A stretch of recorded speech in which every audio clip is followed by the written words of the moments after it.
سورۃ النحل مکیہ، سورہ نحل مکہ مکرمہ میں نازل ہوئی، وَيَ مِئَةٌ وَثَمَانُونَ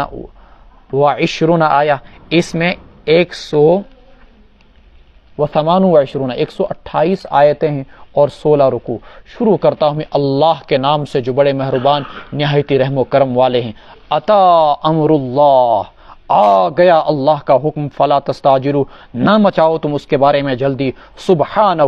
اللہ کی ذات پاک ہے اور بلند و بالا ان چیزوں سے جن کو وہ خدا کے ساتھ شریک ٹھہراتے ہیں۔ ينزل الملائکۃ بالروح، فرشتے اترتے ہیں وہی لے کر اللہ کے حکم سے، علی من یشاء، جس پر اللہ چاہتے ہیں، من عبادی، اللہ کے بندوں میں سے، انذروا، یہ کہ تم ڈراؤ، انہ لا الہ الا آنا، نہیں ہے کوئی معبود صرف میں، فتقونی، صرف مجھ ہی سے ڈرو۔ خلق السماوات والارض بالحق، اللہ ہی نے آسمانوں اور زمینوں کو پیدا کیا، بالحق، ٹھیک ٹھیک، تعالی عما یشرکون، اللہ کی ذات بہت بلند و بالا ہے ان چیزوں سے جنہیں وہ خدا کے ساتھ شریک ٹھہراتے ہیں۔ خلق الانسان من نطفہ، اللہ نے انسان کو نطفے سے، منی کے قطرے سے پیدا کیا تو وہ کھلم کھلا جھگڑالو بن گیا، فاذا هو خصیم مبین۔ کفار کہتے تھے کب آئے گا یہ عذاب، وَيَقُولُونَ مَتَىٰ هَٰذَا الْوَعْدُ فَأْتِنَا بِمَا تَعِدُنَا إِن كُنتَ مِنَ الصَّادِقِينَ، لے آ وہ عذاب کو جس کی تو ہمیں دھمکی دیتا اگر تو سچوں میں سے۔ اللہ نے کہا آ گیا، من مات وقت قیامت، تمہاری زندگی ہے ہی کیا 4 روزہ، تمہارا سفر ہے ہی بڑا مختصر، تم تو 4 دن کے مسافر ہو، بس اللہ کا عذاب آ ہی پہنچا۔ اتا امر اللہ فلا تستعجلوا، قرآن کا انداز دیکھیے، تمہید کے بغیر، کسی الحمدللہ کے بغیر، کسی سبحان اللہ کے بغیر، جیسے کہ عموم صورتوں کا انداز ہوتا ہے، یہاں پر اللہ تبارک و تعالیٰ کی عذاب کا کوڑا مشرکوں کی پیٹھ پر برس رہا ہے۔ آ گیا اللہ کا عذاب، جلدی نہ مچاؤ۔ ينزل الملائکۃ بالروح، اللہ فرشتوں کو اتارتا ہے وہی دے کر اپنے حکم سے جس پر چاہتا اپنے بندوں میں سے۔ بس مجھے اس کے لیے جو فارمیلٹیز ہیں وہ فارمیلٹی پوری کرنے دو۔ کیا کیا فارمیلٹی؟ کہ تم تک فرشتوں کو بھیجا جائے گا، تم تک نبیوں کو بھیجا جائے گا، نبی تم کو ڈرائیں گے، تم نے مانا تو ٹھیک، نہیں مانا تو پھر تم کل قیامت کے دن یہ نہ کہیں کہو ہائی ہائی لکننا اہدا منہم، ہمارے پاس کوئی پیغمبر نہیں آیا، اگر آیا ہوتا تو ایسی اطاعت کر کے دکھاتے کہ یہود و نصارہ بھی منہ کے اندر انگلیاں رکھ کر حیران و پریشان رہ جاتے۔ ان تقولوا لولا انزل علینا الکتاب لکننا اہدا منہم، لو انا انزل علینا الکتاب لکننا اہدا منہم، کہ اگر ہم پر قرآن اتارا جاتا ایسی اس کی اطاعت کرتے کہ وہ مشرکین بھی حیران رہ جاتے۔ اللہ تعالیٰ فرماتے ہیں یہ سارے کے سارے جو سٹیپ ہیں، یہ سارے کے سارے مراحل کراس کرنے دو، پھر اس کے بعد دیکھو کہ تم اور عذاب کیسے آتا جس کے بارے میں تم جلدی مچا رہے ہو۔ والانعام خلقها، میری قدرت کی نشانی خدا میں، آسمانوں کو میں نے بنایا، زمین کو میں نے بنایا، انسان کو منی کے قطرے سے بنایا۔ ہے دنیا کے اندر کوئی سی ایک چیز جو اتنے معمولی سیلز کے ذریعے، ایک معمولی منی کے قطرے کے اندر لاکھوں سیلز ہوتے ہیں، ان سیلز کے اندر ایک سیل کے ذریعے سے اللہ تبارک و تعالیٰ ایکس یا وغیرہ وغیرہ کے ذریعے سے مرد اور عورت کے سیلز کو انسان اللہ تبارک و تعالیٰ بنا دیتا ہے۔ فرماتے ہیں یہ بنانے والی ذات صرف میں ہی۔ فَإِذَا هُوَ خَصِيمٌ مُّبِينٌ، جب دنیا میں آتا ہے تو اپنی خلقت کو بھلا کر، اپنی پیدائش کو بھلا کر، اپنی اصلیت کو بھلا کر وہ کھلم کھلا جھگڑالو بن جاتا ہے۔ فَإِذَا هُوَ خَصِيمٌ مُّبِينٌ۔ والانعام خلقها، اور جانوروں کو بھی اللہ ہی نے پیدا کیا، لکم فیہا دفن، اس میں تمہارے لیے جاڑے کا لباس ہے، ومنافع، اور فائدے کی چیزیں ہیں، ومنہا تأکلون، اور تم اسی میں سے کھاتے ہو۔ اس دور ترقی کے اندر جب آج ہزاروں مشینیں وجود میں آئیں اور کپاس کے ذریعے سے دھاگے بننے لگے، دھاگوں کے ذریعے سے پھر کپڑے بننے لگے، کپڑوں پر رنگتیں فیکٹریوں میں چڑھنے لگی، اور یہ کپڑے پھر ہمارے جسموں پر آ کر فرماتے ہیں آج کل کے زمانے کے اندر بھی آپ دیکھو تو سب سے زیادہ قیمت کا leather jacket, leather shoes, leather فلاں، آج کل کے زمانے کے اندر بھی اسی کی زیادہ قیمت۔ اللہ نے کہا لکم فیہا دفء و منافع، ان جانوروں میں تمہارے لیے جاڑے کا لباس ہے، تم اس کو سردی میں استعمال کرتے ہو، و منافع، اور فائدے کی چیزیں، گوشت بھی کھاتے ہو تم اسی سے، اور منہا تأکلون، دودھ بھی تم کو اسی کے ذریعے سے ملتا ہے، تم ان کو باضابطہ کھیتی کے اندر حل ان کے ذریعے سے لگاتے ہو، تم ان کو سواری کے لیے استعمال کرتے ہو، تم ان کو بار برداری سامان اٹھانے کے لیے، بوجھنے کے لیے، لوڈنگ ان لوڈنگ کے لیے استعمال کرتے ہو۔ وَلَكُمْ فِيهَا جَمَالٌ، اور ان میں تمہارے لیے خوبصورتی ہوتی ہے، حِينَ تُرِيحُونَ، جب ان جانوروں کو تم شام کے وقت چراگاہوں سے چرا کر واپس لاتے ہو، وَحِينَ تَسْرَحُونَ، اور وہ لمحہ جب تم ان کو صبح کے وقت چرانے کے لیے لے جاتے ہو۔ یہ چیزیں ایسی نہیں جن کو آپ سننے سے سمجھ پائیں گے۔ جن لوگوں کے پاس جانور ہوتے ہیں ان سے پوچھے کہ شام کے وقت جب ان کے جانور چراگاہوں سے واپس آتے ہیں اور پیٹ پھولے ہوئے، کیا سہانا منظر ہوتا ہے، مالک کا دل کتنا خوش ہوتا ہے۔ اور جب تم صبح کے وقت ان کو ٹھنڈے ٹھنڈے موسم میں لے جاتے ہو، اس وقت ان کے دل پر اپنے مال کو دیکھ کر کیا خوشی پیدا ہوتی ہے، اور وہ کتنا زیادہ۔ میں نے دیکھا ایک بکروال کو، وہ بکری بیچی، بکری بیچنے کے بعد اس کے ساتھ گلے لگا کر زارو قطار ہو رہا ہے، بھائی کیا ہوا؟ کہا اس کے ساتھ دن گزارے ہیں نا، کتنا پیار ہوتا ہے ان کو اپنا مال۔ حین تریحون وحین تسرحون، جب تم ان کو شام کے وقت چراگاہ سے واپس لاتے ہو اور جب تم صبح کے وقت ان کو چرانے کے لیے لے جاتے ہو۔ وتحملوا اثقالکم الی بلد لم تکونوا بالغیہ الا بشق الانفس ان ربکم لرؤوف الرحیم، اور وہ جانور تمہارے بوجھ کو اٹھا کر لے جاتے ہیں الی بلد، ان شہروں تک، ان جگہوں تک، لم تکونوا بالغیہ الا بشق الانفس، جہاں تک تم نہیں پہنچنے والے تھے مگر جان کو مشقت میں ڈالے بغیر تم نہیں پہنچ سکتے تھے،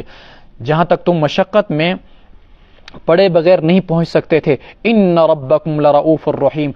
تمہارا رب تم پر بڑا مہربان اور تم پر بڑا کرم کرنے والا ہے۔ والخیل والبغال، اور والخیل گھوڑوں کو پیدا کیا، والبغال کھچروں کو پیدا کیا، والحمیر اور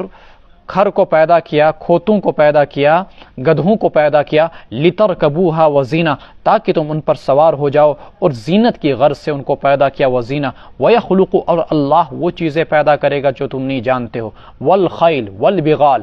معلوم ہوا کہ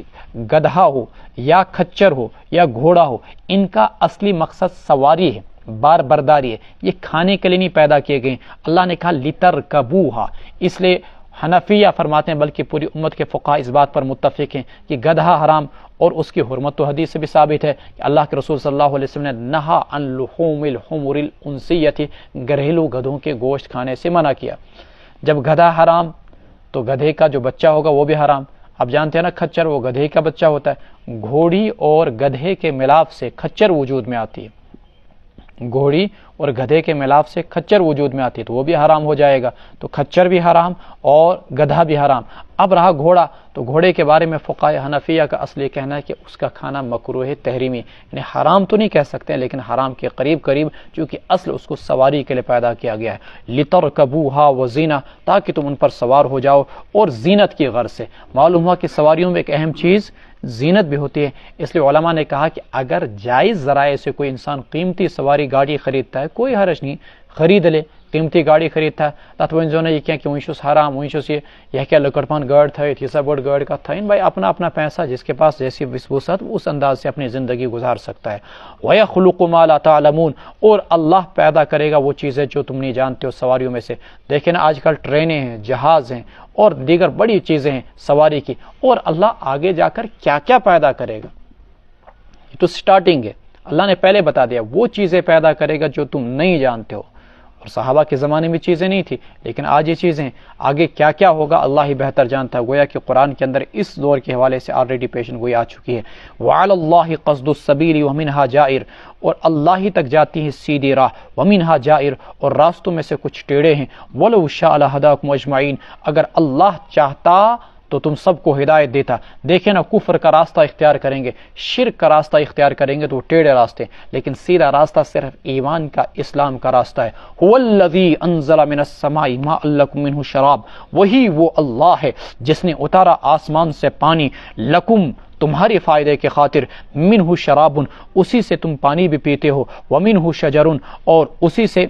درخت بھی بنتے ہیں، فیہ تسیمون جس میں تم اپنے جانوروں کو چراتے ہو، ینبت لکم بھی الزرع اسی پانی کے ذریعے سے اللہ تمہارے لیے کھیتیاں اگاتا ہے، والزیتون زیتون کو اگاتا ہے، والنخیل کھجور کو، والاعناب اور انگور کو، ومن کل الثمرات اور ہر قسم کے پھل کا اصل مبدا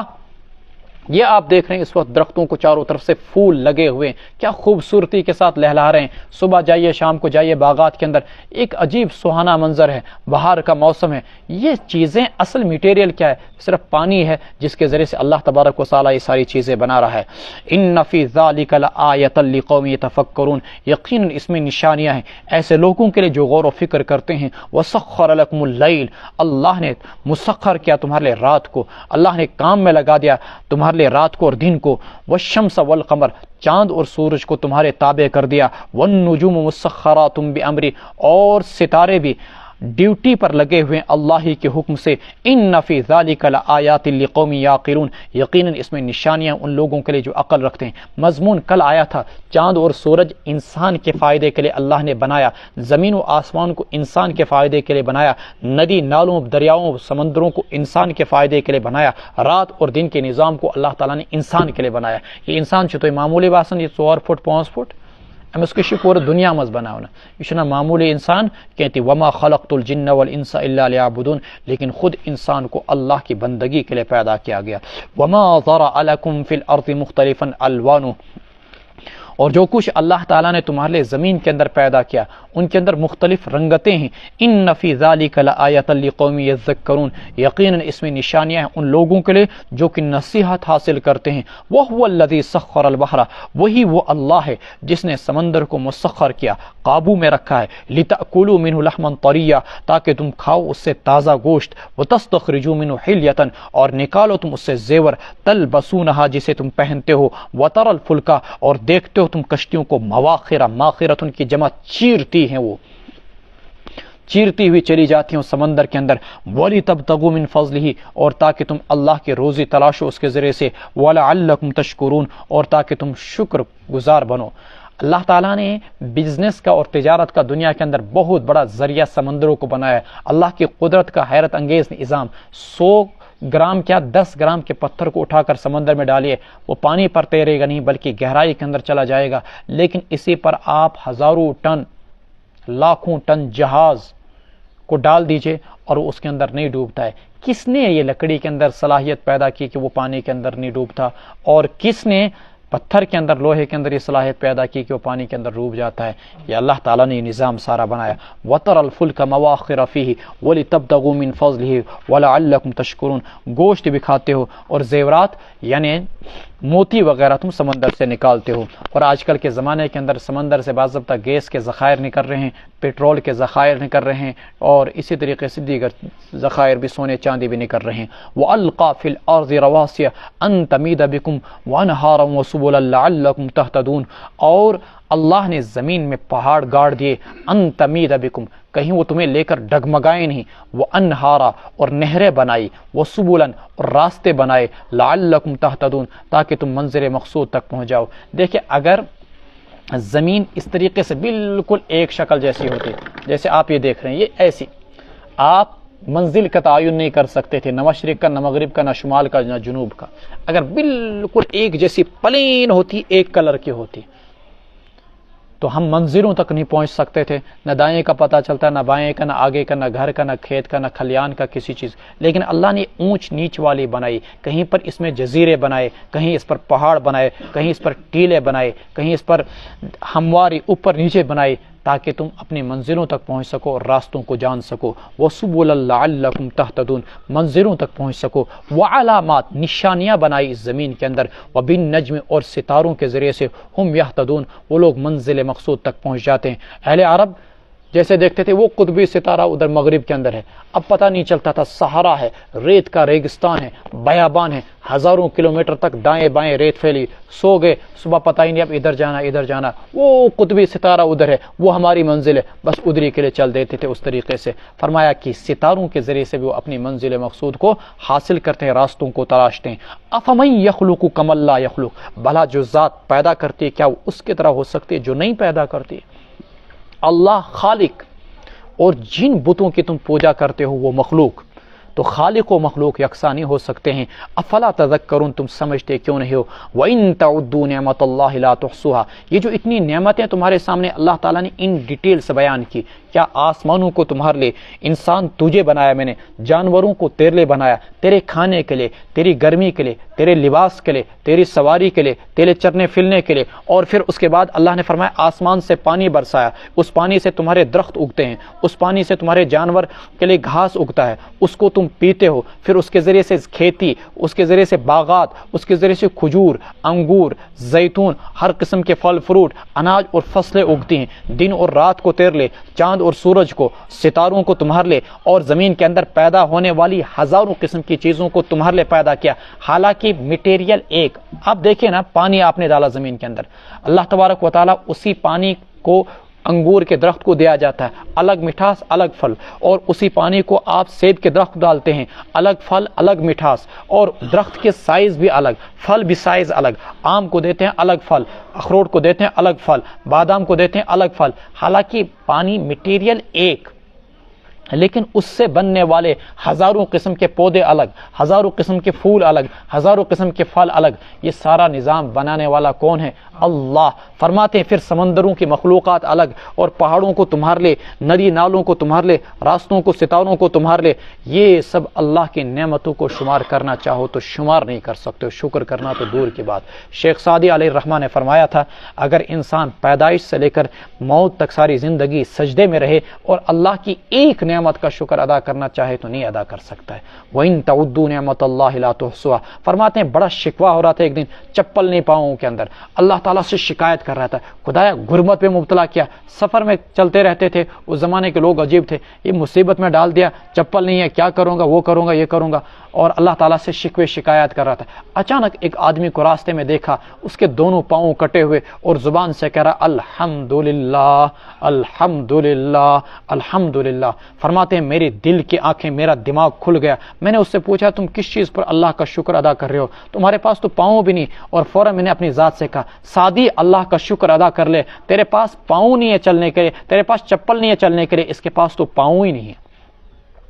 اور پھر اتنا ہی نہیں، اس نے آگے سے جواب دیا، اس معذور شخص نے کہا یہ جو زبان اللہ تعالیٰ نے دی ہے کیا یہ کم نعمت ہے؟ میں اسی زبان کی نعمت پر اللہ تعالیٰ کا شکر ادا کر رہا ہوں۔ الحمدللہ الحمدللہ علی کل حال واللہ یعلم ما تسرون وما تعلنون۔ اللہ جانتے ہیں جو کچھ تم چھپاتے ہو اور جو کچھ تم ظاہر کرتے ہو۔ والذین یدعون من دون اللہ، اور جن کو وہ پکارتے ہیں اللہ کو چھوڑ کر، لا یخلقون شیئا، وہ کسی چیز کو پیدا نہیں کر سکتے، وہم یخلقون، وہ خود ہی مخلوق ہیں، اموات غیر احیاء، مردے ہیں، ان میں جان بھی نہیں، وما یشعرون ایان یبعثون، اور ان کو خبر تک نہیں کہ ان کو کب دوبارہ زندہ کر کے اٹھایا جائے گا۔ ایسی چیزوں کو تم پوجا کرتے ہو خدا کو چھوڑ کر، کیا ہو گیا تمہیں؟ الہکم الہ واحد، تمہارا معبود بس صرف ایک معبود اللہ ہے۔ فالذین لا یؤمنون بالآخرۃ، سو جو لوگ آخرت پر ایمان نہیں رکھتے ہیں، قلوبہم منکرۃ وہم مستکبرون، ان کے دل انکاری ہیں اور وہ تکبر اختیار کرتے ہیں۔ لا جرم، یقیناً اللہ ہی جانتے ہیں،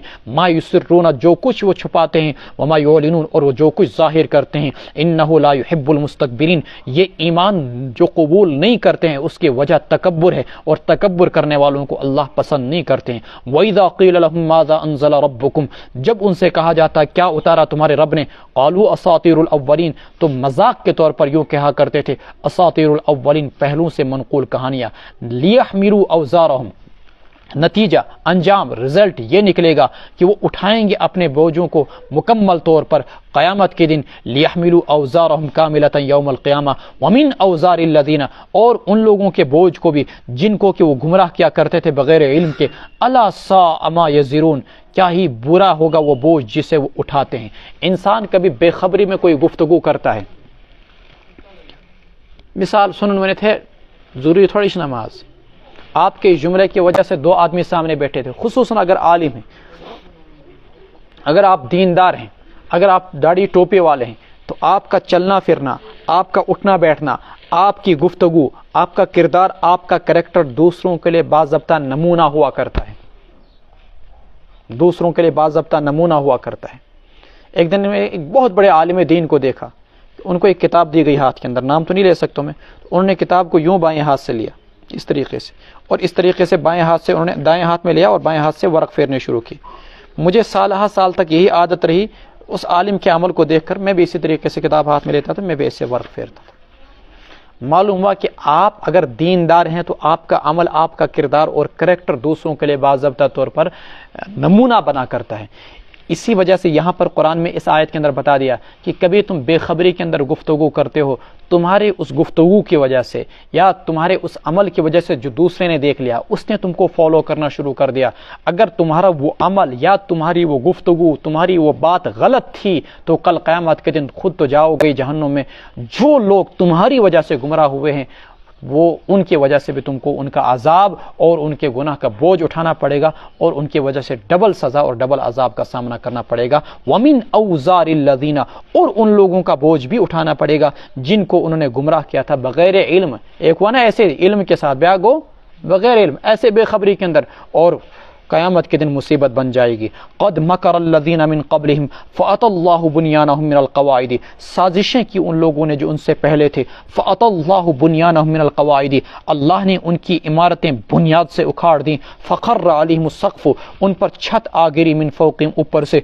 واتاہم العذاب، اور آیا ان کے پاس عذاب، من حیث لا یشعرون، وہاں سے جہاں سے کہ ان کو احساس تک نہیں ہوا۔ یہ کون سی قوم ہے؟ ایسا تو دنیا کی بہت ساری قوموں کے ساتھ ہوا، لیکن بعض علماء نے کہا یہاں پر خاص طور پر نمرود کی قوم مراد ہے۔ نمرود نے خدائی کا دعویٰ کیا، جب خدائی کا دعویٰ کیا تو اس نے کہا کہ میں جو مسلمانوں کا خدا ہے اس پر تیر چلاؤں گا، وہ آسمانوں کے اندر ہے۔ تو چنانچہ اس نے ایک عمارت بنائی اور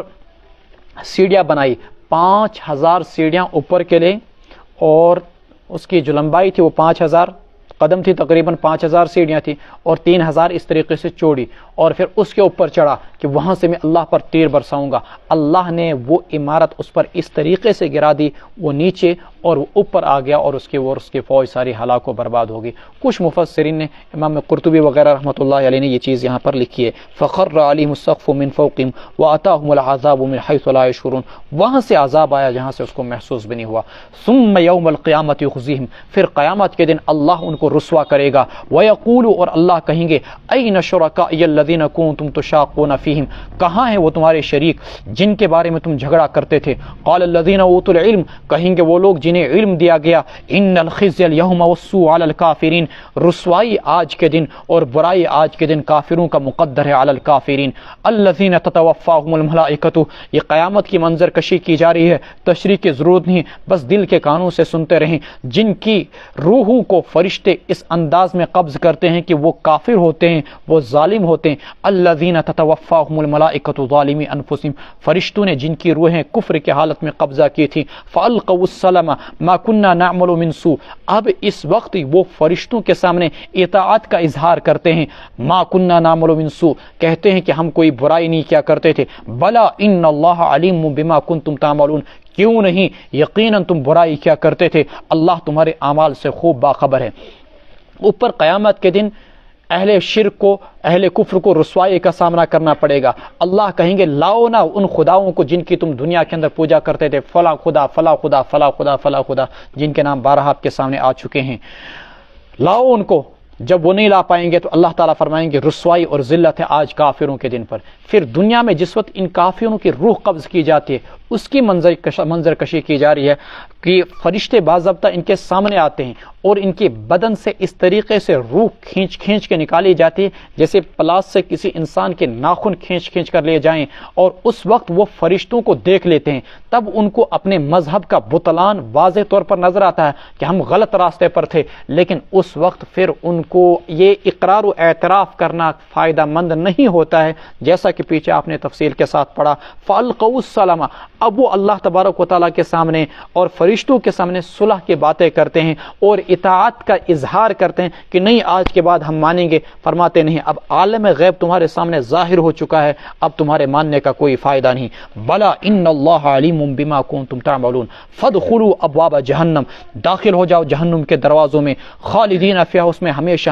رہو، فلبئس مثوى المتکبرین، تکبر کرنے والوں کا ٹھکانہ کیا ہی بدترین ہے۔ وقیل للذین اتقوا ماذا انزل ربکم، کہا جائے گا ان لوگوں سے جو خدا سے ڈرے، ماذا انزل ربکم، کیا اتارا تمہارے رب نے، قالوا خیرا، کہنے لگے کہ بھلائی، للذین احسنوا فی هذه الدنیا حسنہ، جن لوگوں نے اچھائی کی ان کے لیے اس دنیا میں بھی اچھائی ہے، ولدار الآخرۃ خیر، اور آخرت کا گھر بدرجہ بہتر ہے، ولنعم دار المتقین، اور خدا ترسوں کا گھر کیا ہی خوب ہے، جنات عدن یدخلونها، ہمیشہ رہنے کے باغات جن میں وہ داخل ہوں گے، تجری من تحتها الانہار، جن کے نیچے نہریں بہتی ہوں گی، سامنے دریا ہوں گے، لہم فیہا ما یشاؤون، وہ ان میں رہیں گے ہمیشہ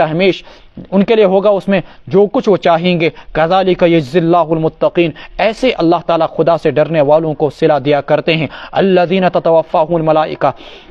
اہل ایمان کی روح کس انداز میں قبض کی جاتی ہے، اللہ اس کو بیان کر رہے ہیں، جن کی روحوں کو فرشتوں نے اس حال میں قبضہ کیا، طیبین، کہ وہ اہل ایمان اس وقت پاک و صاف تھے، خوش دل تھے، طیب اچھی کنڈیشن کے اندر تھے۔ معلوم ہوا کہ مومن کو موت آتی ہے تو وہ خوش ہوتا ہے۔ ایک لمبی روایت ہے تفسیر ابن کثیر کے اندر، یثبت اللہ الذین آمنوا بالقول ثابت کے تحت، کہ جب اہل ایمان کی موت آتی ہے، خلاصہ اس کا یہ ہے، فرشتے حاضر ہوتے ہیں خوشبو لگا کر، ہاتھوں میں پھول لے کر، مرحبا کہتے ہوئے چلیے اپنے رب کی طرف، اور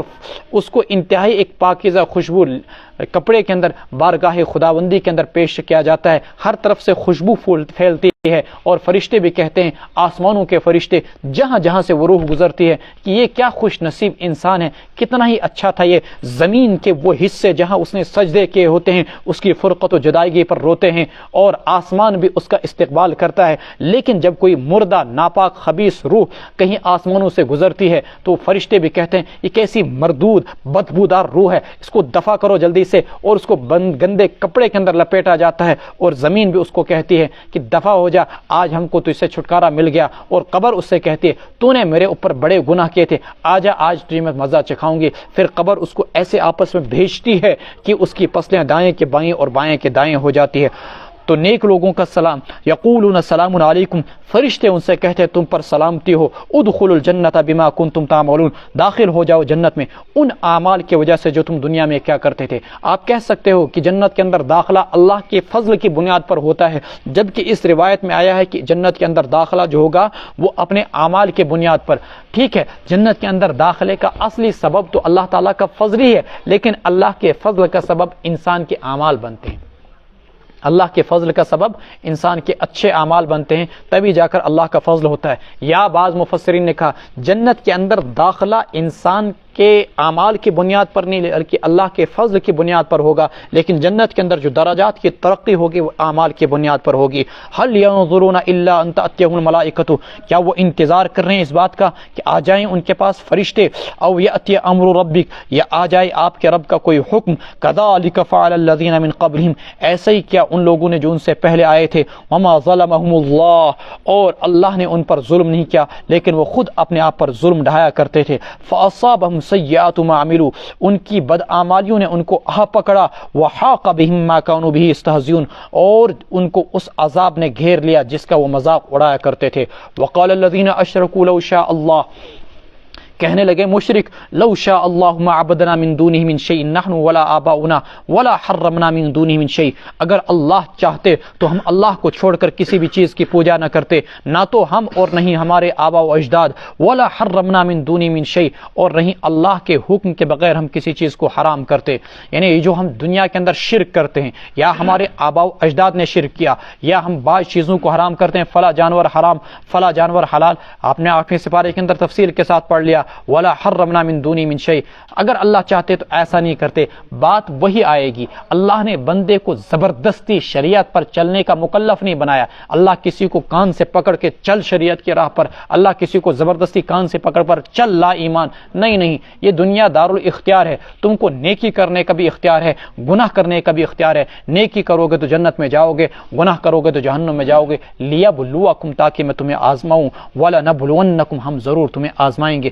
مقصود ہستی، مقصود زندگی ہی ابتلاء و آزمائش ہے۔ کذالک فعل الذین من قبلہم، ایسے ہی کیا ان لوگوں نے جو ان سے پہلے تھے۔ فہل علی الرسل الا البلاغ المبین، تو نہ تھی رسولوں کی ذمہ داری مگر صاف صاف پہنچا دینا۔ ولقد بعثنا فی کل امۃ رسولا، ہم نے بھیجا ہر قوم کے اندر ایک رسول کو، ان اعبدوا اللہ، تم اللہ ہی کی بندگی کرو، واجتنبوا الطاغوت، شیطان سے بچ کر رہو۔ معلوم ہوا کہ جب ہر امت کے اندر رسول آیا ہے، ہر قوم کے اندر رسول آیا ہے، تو یقیناً ہندوستان کے اندر بھی رسول آئے ہوں گے، یقیناً یہاں کشمیر میں بھی رسول آئے ہوں گے، جیسا کہ کچھ روایات میں آئے، کچھ تاریخی کتابوں میں آتا ہے، جہاں پر جھیل ولر ہے، ولر جھیل، یہاں پر بڑی بڑی کچھ بستیاں آباد تھیں جو اللہ تبارک و تعالیٰ کے غضب کی وجہ سے صفائی ہستی سے مٹ گئی، اور آج بھی اس ولر جھیل کے اندر پرانے زمانے کے برتن اور پرانے زمانے کی چیزیں اور نشانات ملتے ہیں۔ اتنا ہی نہیں، آپ یہاں جائیں کہیں پر ہندوستان وغیرہ کے اندر تو یہ جو ان کی پرانی کتابیں ہیں وید وغیرہ، یا اسی طریقے سے ان کی جو مذہبی تعلیمات ہیں ان کے اندر توحید کی تعلیم آپ کو ملے گی، لیکن اس کو بدل کر کے رکھ دیا گیا۔ اس کے اندر آخرت کی تعلیم آپ کو ملے گی، لیکن اس کو بدل کر آوا گون کا نام دیا گیا۔ وہاں پر جنت و جہنم کو آپ کی تعلیم ملے گی، اس کو نرک کا اور وغیرہ وغیرہ کا نام دیا گیا، اس کو بدل کر کے رکھ دیا گیا۔ وہاں پر بھی آپ کو کچھ نہ کچھ چیزیں ملیں گی۔ یہ الگ چیز ہے کہ ان لوگوں نے ان چیزوں کو بھلا دیا، لیکن کیا کسی وید کو، رامائن کو، کسی کو آپ اللہ کی کتاب کہہ سکتے ہیں، یا ان کے کسی بھی مذہبی رہنما کو رسول کہہ سکتے ہیں؟ ہرگز نہیں۔ کیوں؟ اس سلسلے میں ہمارے پاس کوئی بھی واضح ثبوت موجود نہیں۔ امکان الگ چیز ہے، ممکن ہے کہ وید اللہ کی کتاب ہو، ممکن ہے کہ یہ اللہ کی کتابیں ہوں، لیکن ضروری نہیں، صرف امکان ہے۔ ممکن ہے کہ ان کی خود ساختہ ہوں، ممکن ہے کہ ان کے بعض مذہبی رہنما اللہ کے رسول رہے ہوں، لیکن صرف امکان ہے۔ آپ یقینی طور پر کسی چیز کو اس طریقے سے شکوک و شبہات کی بنیاد پر نہیں کہہ سکتے ہیں۔ فَمِنْهُمْ مَنْ هَدَى اللَّهُ، بعض کو اللہ نے ہدایت دی، وَمِنْهُمْ مَنْ حَقَّتْ عَلَيْهِ الضَّلَالَةُ، بعض وہ تھے جن کے حق میں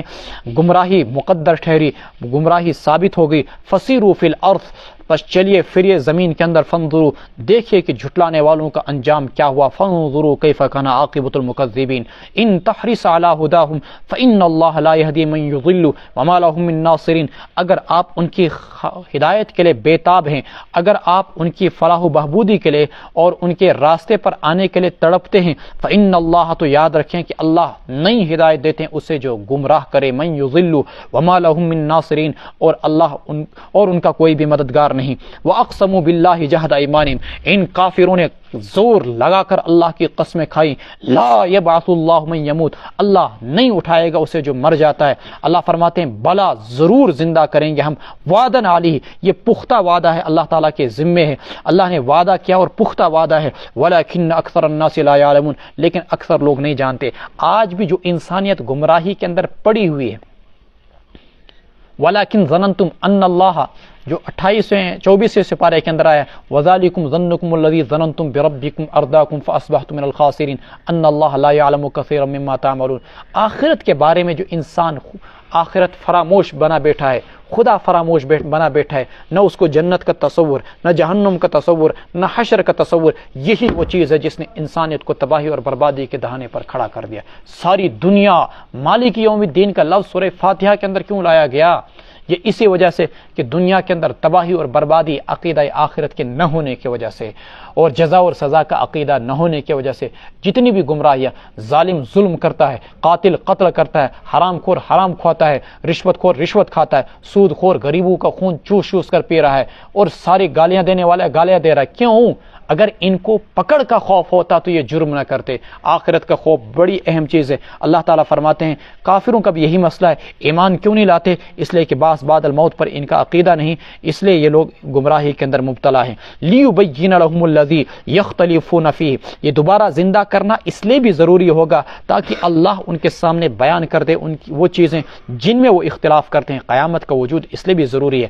ولیعلم الذین کفروا، اور اس لیے بھی قیامت کا وجود ضروری ہے تاکہ کافر لوگ جان جائیں کہ وہ جھوٹے تھے۔ انما قولنا لشیء، اب یہ سوچتے ہیں کہ قیامت کیسے آئے گی، ان کو تو بعید یہ چیز معلوم ہوتی ہے کہ اش معمولی کنجائے اصن زمین دان وائن اش لگن دہ دو، اللہ ان پہاڑوں کو کیسے ہٹائے گا؟ فرماتے ہیں کہ تمہارے لیے مشکل ہے ان پہاڑوں کو ہٹانا، میرے لیے تو سیکنڈ کا کام ہے۔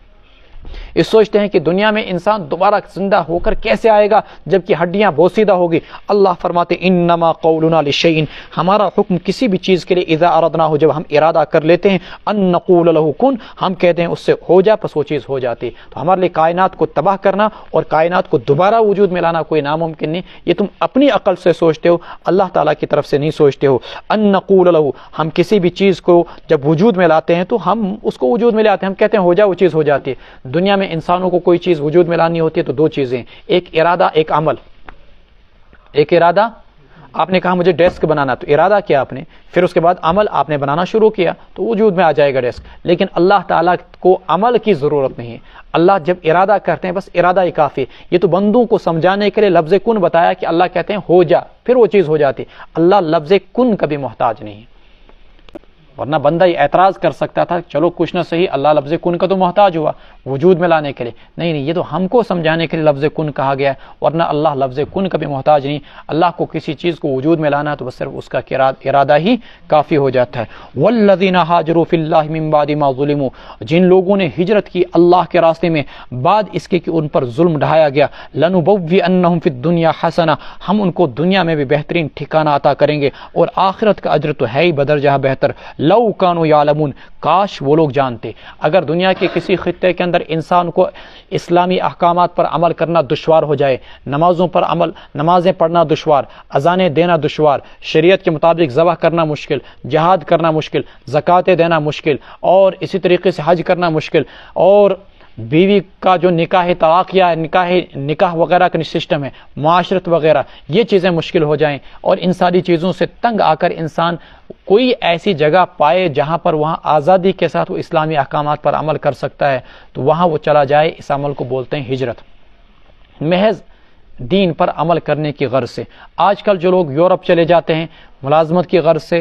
تو کیا اس کو بھی شرعی ہجرت کہیں گے؟ ہرگز اس کو شرعی ہجرت آپ نہیں کہہ سکتے ہیں۔ جانا جائز ہے یا ناجائز ہے؟ کہیں گے بھائی جائز ہے، لیکن اپنے نسلوں کی ایمان کی حفاظت تمہاری ذمہ داری ہے، چونکہ لاکھوں لوگ ایسے ہیں جو عرب سے گئے، جو بر صغیر سے گئے، یورپ گئے، برازیل گئے، امریکہ گئے وغیرہ وغیرہ، لیکن ان کی نسلیں وہاں پر جا کر مرتد ہو گئی جب ان کے لیے وہاں پر تعلیم کا، دینی تعلیم کا کوئی نظم نہ رہا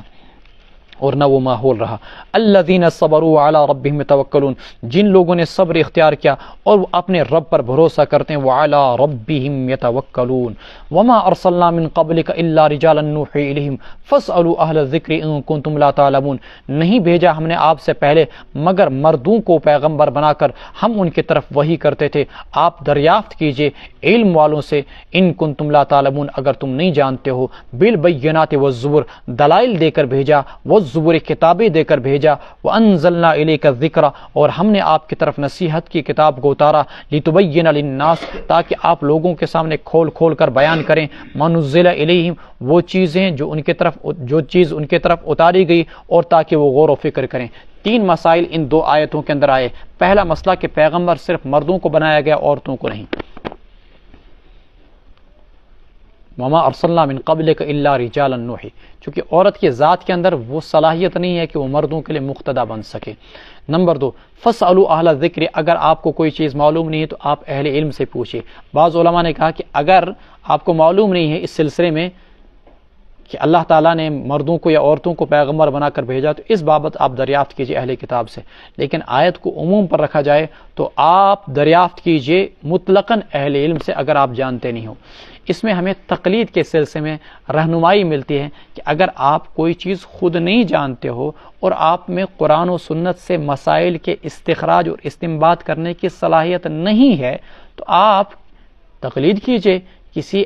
صاحب علم کی تقلید اور پیروی کر لیجئے، اس سے پوچھ کر زندگی گزاریے۔ فاسألوا اہل الذکر ان کنتم لا تعلمون، پوچھو آپ علم والوں سے اگر تم جانتے نہیں ہو، ان کنتم لا تعلمون۔ وانزلنا الیک الذکر، تیسری چیز جو ہمیں اس سبق میں ملتی ہے وہ یہ کہ رسول اکرم صلی اللہ علیہ وسلم کی حیثیت، جیسا کہ اہل قرآن کہتے ہیں، محض قاصد اور ڈاکیے کی نہیں تھی، بلکہ رسول اکرم صلی اللہ علیہ وسلم کی جو حیثیت ہے دنیا کے اندر،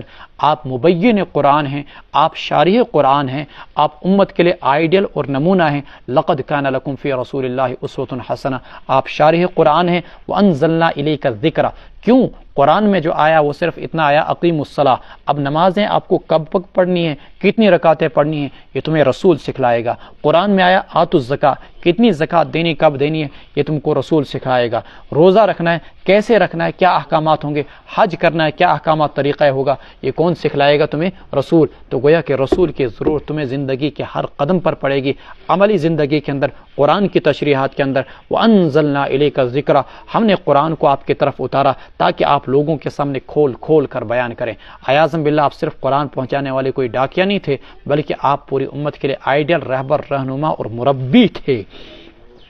افامن الذین مکروا السیئات، تربیت کرنے والے، یعلمہم الکتاب والحکمہ ویزکیہم، جو آپ صلی اللہ علیہ وسلم کو معلم کہا گیا، معلم کتاب، مزکی کہا گیا، آپ کو تزکیہ کرنے والے، یہ آپ کے فرائض منصبی میں سے تھا۔ افامن الذین مکروا السیئات، کیا مطمئن ہو کر بیٹھ گئے وہ لوگ جو بری بری تدبیریں کرتے ہیں، ان یخسف اللہ بہم الارض، اس بات سے کہ اللہ ان کو زمین میں دھسا دے، او یاتیہم العذاب، یا آ جائے ان پر عذاب، من حیث، ادھر سے جدھر سے ان کو محسوس ہی نہ ہو، من حیث لا یشعرون، او یاخذہم، یا آ پکڑے ان کو اللہ کا عذاب، فی تقلبہم، چلتے پھرتے، فما ہم بمعجزین، پس وہ اللہ کو عاجز نہیں کر سکتے، بے بس نہیں کر سکتے، او یاخذہم علی تخوف، یا پکڑ لے اللہ تعالیٰ ان کو گھٹاتے گھٹاتے، فإن ربکم لرؤوف الرحیم، یقیناً آپ کا رب بڑا مہربان ہے، رحم کرنے والا ہے۔ تقلب، اللہ چلتے پھرتے کسی قوم کو صفحہ ہستی سے مٹا دے، اللہ اس بات پر قادر ہے، اللہ زمین میں دھسا دے، اللہ اس بات پر قادر ہے، اللہ ایسا عذاب مسلط کر دے جس کا انسان کو وہم و گمان بھی نہ ہو، او یاتیہم العذاب من حیث لا یشعرون، اللہ اس طریقے سے بھی قوموں کو فنا کر سکتے ہیں، مثلا سیلاب آ گیا، مثلا طاعون کی بیماری آ گئی، کوئی بڑی وبا آ گئی اور انسان ایکسیڈنٹ میں مر گیا، مرنے کا دور دور تک کوئی وہم و گمان بھی نہیں تھا اور موت آ گئی۔ او یاخذہم علی تخوف، اللہ کا ایک عذاب یہ ہے کہ قوموں کو اللہ تعالیٰ صفحہ ہستی سے مٹا دیتے ہیں، کس طریقے سے؟ گھٹاتے گھٹاتے، شرح پیدائش قوموں کے اندر صفر ہو جاتی ہے،